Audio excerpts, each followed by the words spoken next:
What really happened in Sierra Leone between the year of 1967 to 2000? This is the real story. Let me break it down in a simple and straight way. A country can survive political fight, but nothing prepares a nation for the pain that Sierra Leoneans faced between 1967 to the year of 2000. These are all based on deep research stories, but history is bigger than every Sierra Leonean and carries a piece of it. If you are watching this video and you know that you have so much ideas or so much knowledge towards what I'm about to say, please share them in the comment section. Your support also means a lot to every Sierra Leonean. So now let's jump in straight to the video. From 1967 to 1991, Sierra Leoneans lived in a very long shadow of instability. They were coup upon coup, political fight, power struggles, the government rose and fall overnight. So the soldiers took power from the politician and they lost the power also, but then they grab it again. But even with all that confusion, one thing remained the truth. There was no specific information that gives the amount of unalive that happened on the level of the country will later experience. These years were very stressful years for Sierra Leoneans. But guess what? That was not the year of mass death in Sierra Leone. From there on, everything changed on March 1991. That was the moment that Sierra Leoneans stepped one of the darkest period in its entire history, the 11-year civil war that took place. So before I forgot, let me just give you guys a reminder. This was a question asked by one of my followers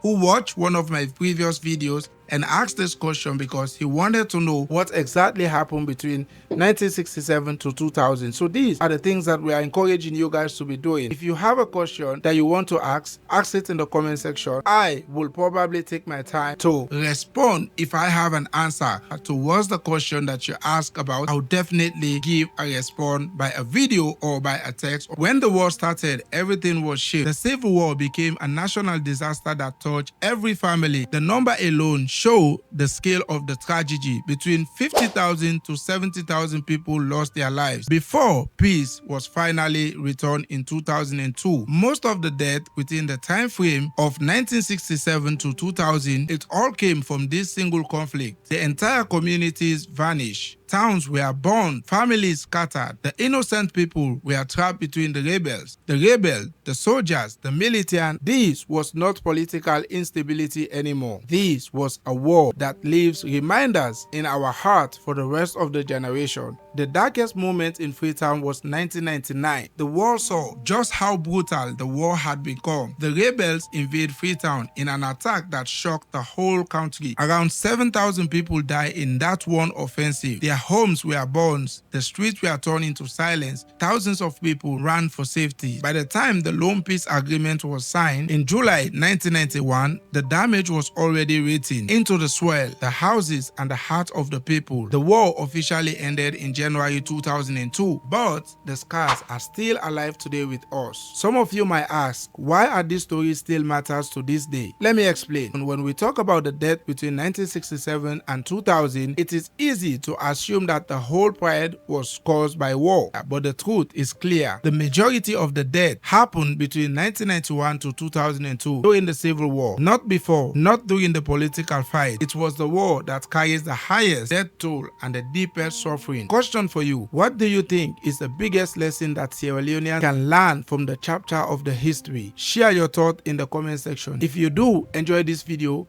consider to like, comment, and share this video so that other people who doesn't have any idea about what happened in 1967 to 2000, so that they can understand what exactly happened during that time before the war. Thank you, and I hope to see you in the next video. Peace.